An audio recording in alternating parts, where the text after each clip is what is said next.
Over 100 years of serving this country. Barbados like a power company. From Christchurch to St. Lucie. Barbados like a power company. You can count on us. Hello and welcome to this episode of Energy Talks. I'm at the high table today, and you know what? We're focusing on the huge achievements as far as renewable energy is concerned that the Barbados Light and Power has achieved since it embarked on its 100-100 vision. That's 100% renewables, 100% electrification. In fact, we were the first company to install a solar PV farm at Trent's St. Lucie, and that's packing 10 megawatts of renewable energy. Also on that location, you should know, is a 5 megawatt Tesla battery storage system. Yes, I said Tesla. How is that possible? Well, I have the opportunity and pleasure to chat with Dave McGregor. He is the Chief Operating Officer of Emera Caribbean Inc, and he is also the President of Bahama Power. Dave, it's an absolute pleasure to be able to chat with you today. And it's a pleasure to be here. Yes. Always a pleasure to visit. We love having you here. So the first thing I want to know about is the level of support that Emera offers to the Barbados Light and Power. Because when I mentioned that Tesla battery, people, help me understand how this is possible. So, Emera's been engaged with Barbados Light and Power.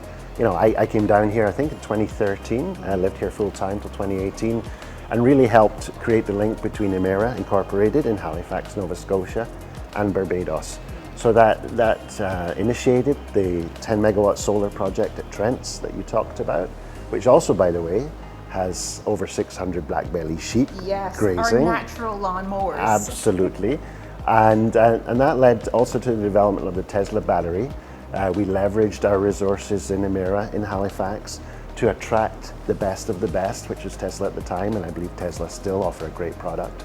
And that allowed us to build it economically, quickly, reliably, and that battery's still in service 6 years later, I guess.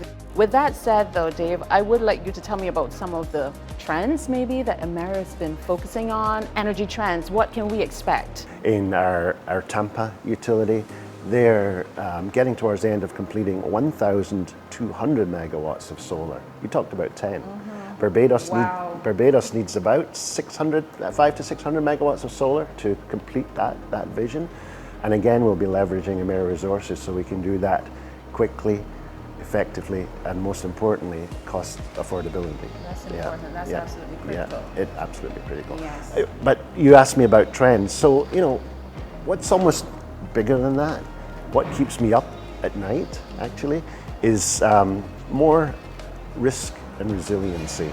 Undoubtedly the weather's changing, so we need to adapt our utility operations to be able to be consistently reliable during those weather events. Absolutely. Before, during, and after those weather events. It's called preparation. Absolutely. Mm-hmm. But there are other threats. So it's not just the weather. The weather's always the one we go to because it impacts us directly. But we've had other issues, supply chain issues over the last, since COVID and beyond. Right. I think the other trend that I'm seeing is